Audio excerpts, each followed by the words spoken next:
This is Michael Woodward, and this is Season 2, Episode 92 of the Jumblethink Podcast. T-minus 10, 9, 8, 7, 6, 5, 4, 3, 2, 1.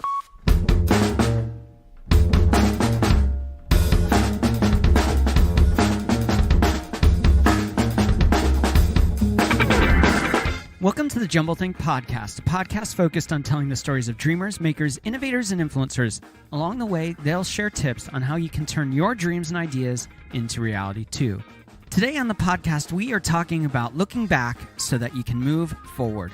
I want to encourage you, if you haven't already, make sure that you subscribe to the Jumblethink Podcast. It's easy to do. If you like listening on iTunes or Apple Podcasts, simply go to jumblethink.com/iTunes. And for Spotify, jumblethink.com/Spotify, and click that subscribe button when that link will take you right to the app. You can also subscribe wherever you like to listen to podcasts. Now let's jump into today's episode. Hey there, welcome to the Jumblethink Podcast. My name is Michael Woodward. I am your host. We have a great episode lined up for you today. Before we get rolling, we want to take a moment and thank the sponsors for today's episode, OpportunityInChina.com and Floxy. Here's a little bit more about our friends over at OpportunityInChina.com. At the dawn of the 19th century, forward-thinking people moved to the commercial centers of Europe. Moving into the 20th century, America welcomed millions into the land of freedom and opportunity. It is now the 21st century. Many of the successes and fortunes of our generations will be made in China. To learn how you can seize opportunity in China, follow the Opportunity in China podcast.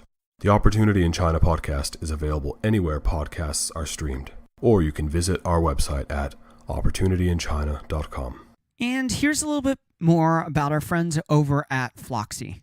Floxy is your unlimited graphic design, web development, and copywriting team. It's time to stop thinking about those ideas, the next killer graphic, the next perfect website, the perfect copy for your ads, and start getting them created. Their plans start at $349 a month. No hidden fees, month-to-month billing, and you can cancel at any time. So for all of your web development, copywriting, and graphic designs, make sure you check out Floxy at floxy.com. That's FLOCKSY.com. Today on the podcast, we are talking about you have to look back to move forward. Now, I want to give you a little context of why we're talking about this. Earlier this week, I was on a Facebook Live.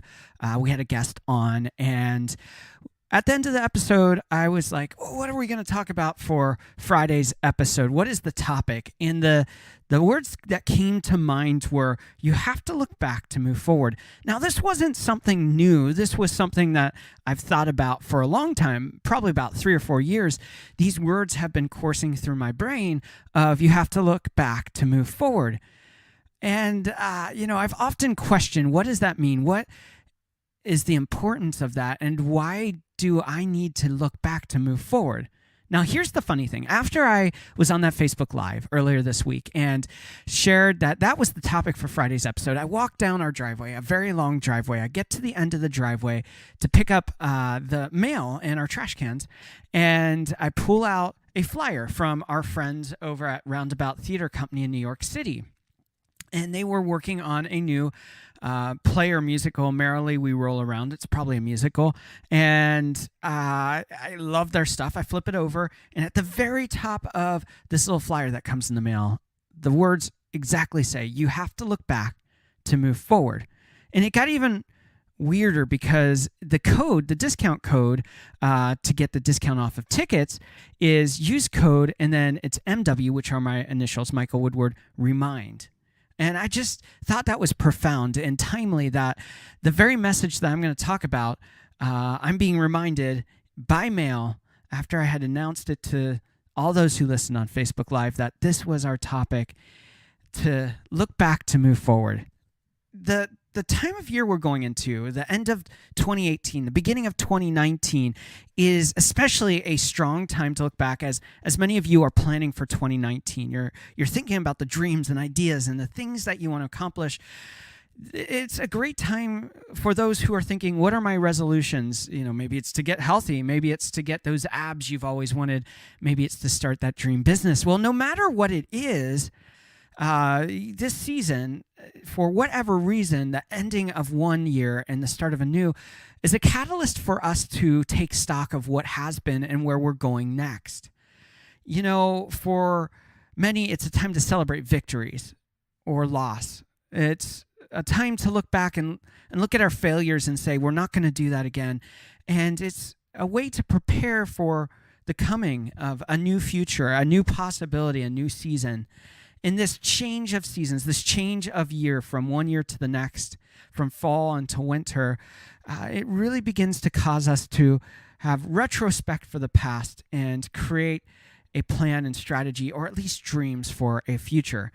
As I began planning for today's episode, I looked up some quotes, and I love quotes because they inspire us, they challenge us, they cause us to think differently based on the thoughts of others who, for whatever reason, their thoughts are noteworthy. And so I picked a couple that I just thought I wanted to read to you right now. The first one comes from Catherine Ann Porter.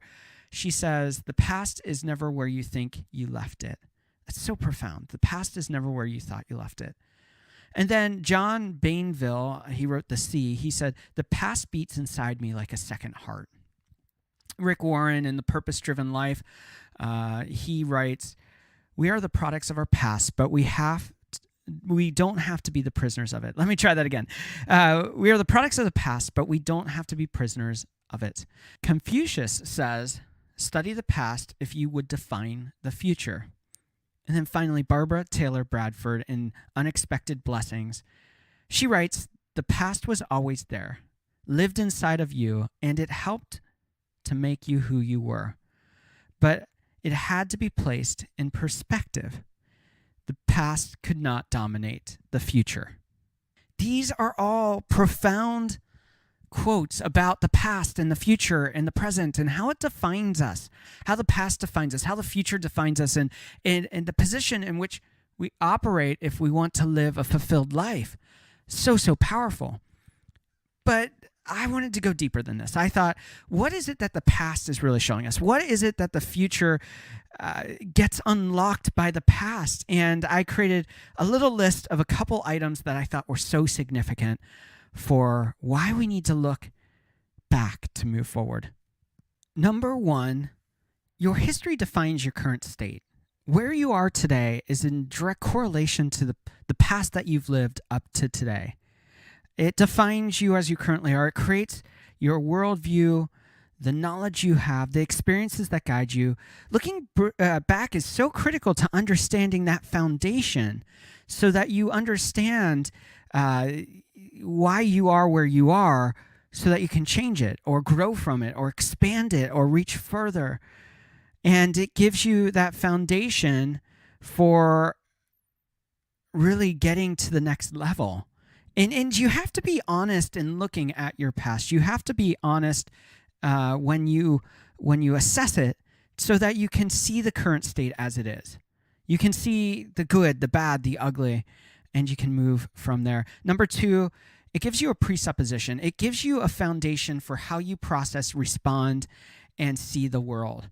Your presupposition will be good in many ways and bad in other ways. And so you need to wrestle with that presupposition, that worldview that you have.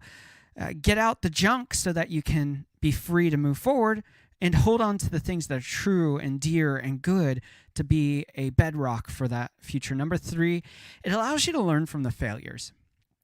Your past is filled with many things. Failures is one of them. And by looking back, those failures of whether it's character or endeavors that you've tried, are great learning lessons. You can learn what you did well and what you did poorly. You can learn pitfalls that you need to avoid so that you can move forward.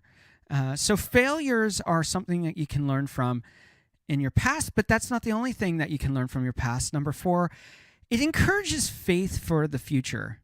I think of it as celebrating the victories so that you can get through the current situation. Often when we are in bad situations or bad seasons, whether it's depression, whether it's failure, whether it's struggling to see a clear road forward, in that you are needing something to give you hope. And often your past, you can look at a celebrated victory, whether maybe it was a sporting event you were part of as a team member there, or whether it was a business success, or whether it was a project that was perfected and you launched it to the world, or a family victory. Whatever it is, when you hold on to those victories, those celebrations, it gives you faith for the future, because you can think back and assess, what did it take to reach that goal, to that place? And by looking back and seeing the victories in your current state, if you're struggling, it gives you that faith to move forward into a future that's undefined and unknown. Number 5, it shows your strengths and it shows your weaknesses. Looking at your past will help you understand the people that you need to have around you from a team member standpoint. It will show you things that you excel at and where you need to be focused at. And when you look at the past, it will give you those strengths and weaknesses so that you can use those as a foundation for the future also.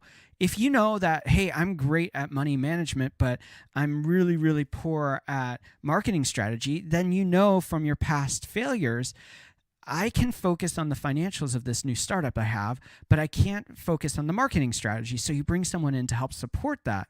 And so by knowing your strengths and weaknesses, it gives you an advantage to build yourself for success. I think of Strength Builder as a great tool for this. It shows how when you focus on your strengths and excel there and then build a team around you, it will give you a foundation for being a rock star in what you do. And you don't have to be an expert in everything. You don't have to be well-rounded. Well-rounded people usually aren't people that excel. You look at the most significant people in history, they were not well-rounded people, but they knew how to flourish in their strengths and they knew how to build a team for their weakness. Number 6, it is a building block for your future. There is a scripture that says going from glory to glory, and that can be good or bad. Sometimes the glory of your life is good, and sometimes it's the failures. And so you can repeat those failures and use that as a foundation for future failure, or you can use it as a building block for the future and build on the good things and continue to grow and grow and grow. So use that building block to launch you. There's an old saying that we're building our lives on the shoulder of giants. It's the people that go before us. And so if we apply that to your own personal history, what are the heroes of your life, the successes that you can use as a building block to launch you to the next success? And what are the failures so you can knock those blocks out and not build a life of failure, but live a life of purpose and significance and success? Number 7, it shows you who's in your corner. When you look at the past, you're going to see those friends, those family members who stuck with you through thick and thin, who were in the valleys and at the mountain peaks. Those are the people that you want to go back to, the ones that build you up, that support you, that wrestle through the hard things, that celebrate the great things. So often we surround ourselves with people who either encourage us and it's not healthy, or that tear us down and set us up for success, or for that matter, only want to be with us in the good times and not with the bad. So get rid of those people who are stealing that from you in your life in some way, whether it's in telling you the wrong things or not sticking with you when things get rough. Encourage you to find those people who are in your corner, who are honest, who are transparent, that call a spade, and help you in that journey of moving forward. So find those people who are in your corner and celebrate them. And finally, one of the most significant things is it allows you to find healing. Looking at your past, you're going to find wounds. You're going to find broken moments, whether it's hurt from a person, the feeling of failure, the feeling of fear, whatever it is for you. Looking in the past allows you to reconcile those issues and find healing. When you operate from a place of healing and wholeness, it gives you so much more of a platform for moving forward. But often we don't want to address those issues. And so we live those pains, we live those broken moments, and we never truly get to move forward. So when we step back and look at our past so we can move to the future, it allows us to find that healing so we can get going in a healthy way, in a holistic way, and set our journey up for success. So where do we go from there? I am not saying that you should live in the past or that you should be held captive for it. I completely think it's a foundation, but it's not something that locks you into the future of possibilities either. It does give you clarity on where you are today. It gives you clarity on your past. It gives you an understanding of the potential for the future, but it doesn't fully define it. So don't live in that past. Look to the past so you can move forward. Look for things you can grow in and develop and learn and evolve in that journey. I am such a big fan of dreaming and having ideas that drive us to a future that's better. And in that journey, it's easy to get lost in those dreams and ideas and make the same mistakes that I made in the past. It's also interesting when you're facing a situation like I am right now. And I was talking to a friend of mine, sharing some of my frustrations with where we are as a business, where I am as an individual right now. And often we feel like we have a foot in the past and we have a foot in the future. We know where we're going. We know what we want to do. And yet, because of the safe journey or the things that we're required to do out of obligation, we also have a foot in the past, and we feel stuck. We feel like, hey, I can't get into the future that I know I'm created to live, and I'm stuck in the past because that's what's sustaining maybe financials or obligations of things that you have to complete. And so you feel divided and both falter, both seem to stumble instead of flourishing the way that they should. You know, this is one of those questions where I think it's really unique because I'm looking to the past, I'm looking to the future, and I get what it's like to be there and feel like I know what I'm created to do. I know the direction I'm going. I feel like I'm in the right place, but I feel like the past is still holding me back because either I'm holding on to it because it's safe, like in the case of some of the things I'm doing, or I have to do it because an obligation of contracts that we're fulfilling, or whatever that is for you, and you feel like you're stuck. You feel like you're divided, both in past and present and future. You feel like you're stuck in a place that you can't really be the fullness of who you are created to be. Now, I wish I had some kind of answer for you today. I wish I had some kind of magic wand that said, oh, just cut off the past and move to the future, move forward.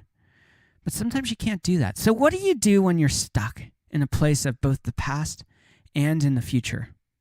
Well, that's my question to you today. I'd love to hear what you think. We're going to continue more of this conversation next week on next episode, where we go into how do you move into the present and into the future when the past is holding you back. Well, I hope you've enjoyed today's episode and that it's giving you a perspective on why you need to stop running from your past and put it in perspective. I love that quote. I started out with it, and it's that the past was always there, lived inside of you, and it helped make you who you were, but it has to be placed in perspective. I hope today's episode has given you some tools to put that in perspective, to categorize those thoughts and feelings that you're having of where you're at, where you're going, but from a perspective of looking back so you can move forward. Let me know what your thoughts are. Let me know your story. Drop us a message on Facebook. Drop a comment on this episode in Facebook or Twitter or Instagram. Drop me an email, mike@jumblethink.com. I would love to hear what you're thinking about, how this episode's impacted you, what your past has taught you about your future. I'd love to hear your dreams and ideas for the future and see how we can support each other in that journey forward. So, as we wrap up today's episode, take a moment today as we prepare for 2019. Look at your past, take stock of where you've been, and then begin to plan a road to the future. As we wrap up today's episode, we want to give a shout out and a thanks to our sponsors on today's episode, OpportunityInChina.com and Floxy. Here's a little bit more about our friends over at OpportunityInChina.com. Have you been looking for a way to change your career or social prospects? Do you see the world around you changing and haven't quite figured out what path you should take? Well, you are not alone in seeking opportunity. Visit their website, OpportunityInChina.com, for access to scholarships to attend university in China, or if you have a bachelor's degree already, OpportunityInChina.com provides access to jobs in the educational sector all across China. Working in China is not only often well paid, but it will place you among 1/5 of the world's population, boosting your social network, bringing you more deeply into the story of globalization, and opening doors you never knew existed. So seize your opportunity now. Visit their website for more information at OpportunityInChina.com. They have a great podcast. Wherever you like to listen to podcasts, go check that out too. Just search for Opportunity in China podcast. We also want to thank our friends over at Floxy. Here's a little bit more about what they're doing. Floxy is doing some really, really cool stuff. Did you ever need a graphic designed, a website developed, or copywritten, but found that the designers and developers were too expensive and often took a long time to get your project completed? Well, Floxy is your answer. Floxy is your unlimited graphic design, web development, and copywriting team. Plans start at $349 per month with no hidden fees, month-to-month billing, and you can cancel at any time. So check them out for your next project and for the project after that at floxy.com. That's FLOCKSY.com. And let them know that Jumblethink sent you. Once again, thanks for tuning into today's episode. Now it's up to you. If you have big ideas and dreams, if you know that you're created for something unique or special, it's your turn. You've got to make the steps. You've got to make that journey to move forward and change the world around you. So get out there and do it. Thanks again for tuning in. Now go dream big and change the world around you. Les mères de famille, les enfants, peuvent également prendre un moment revitalisant dans quelques mois, lorsque vous aurez bien saisi la technique et que vous serez maître de votre corps. Vous pourrez vous décontracter même en travaillant.